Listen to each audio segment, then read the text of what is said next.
Meron po bang expressly nakasulat sa mga findings ninyo? Ask and answer, Your Honor. It is in That is a 8.3. presumption po. So hindi Opo. kailangan isabihin. May expressly po ba na nakasulat na may niisang kusing na napunta sa bulsa ng Vice Presidente? Ask and answer, Your Honor.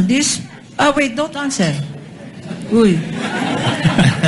Since hanggang doon lang naman, no, yung naging saklaw talaga ng inyong service, I don't want to prolong this any longer. Gusto ko lang makita, based on your findings, AOM, diba? Tapos yung notice of suspension para sa OVP and the AOMs for DepEd, these are preliminary findings, correct?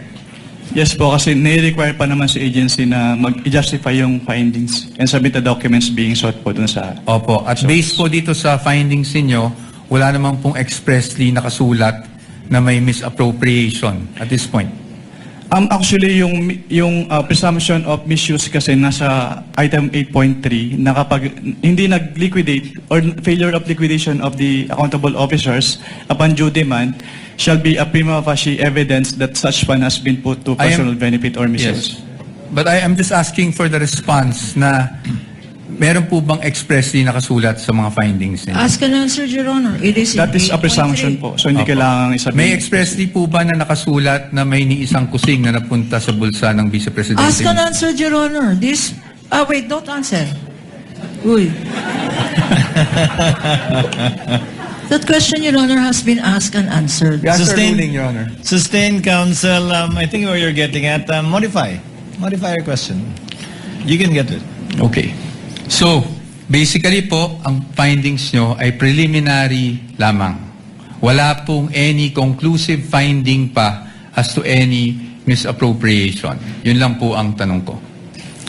Ang sabi kasi sa circular, upon failure to liquidate, No, meron I ng am presumption. Your Honor, Ask the and witness answer, is not Your Honor. responding. No, He the already witness said... Asking if it's... The witness is not responsive. Kindly respond. I think the question is quite simple, Yun lang naman Mr. po. Wamil. Preliminary pa lang. So wala pang any conclusive finding as to any misappropriation. Yun na lang po. Para lang po masagot nyo na ng diretso. Hindi naman po kasi kailangang i-state doon sa findings. Again, Your Honor, non-responsive. Let the presiding officer be the one to do it, or try to do it.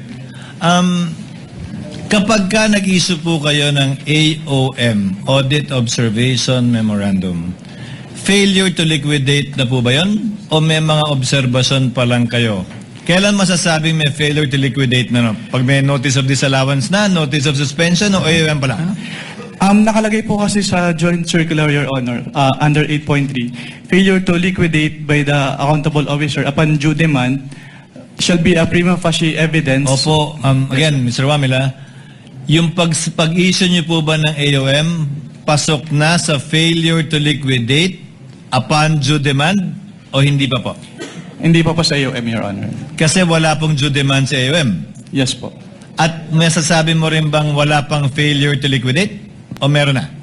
Pag sa AOM po wala, pero pag sa NS po, since meron ng first issuance which is considered as demand, so meron na po sa NS. So, As per AOM sa- wala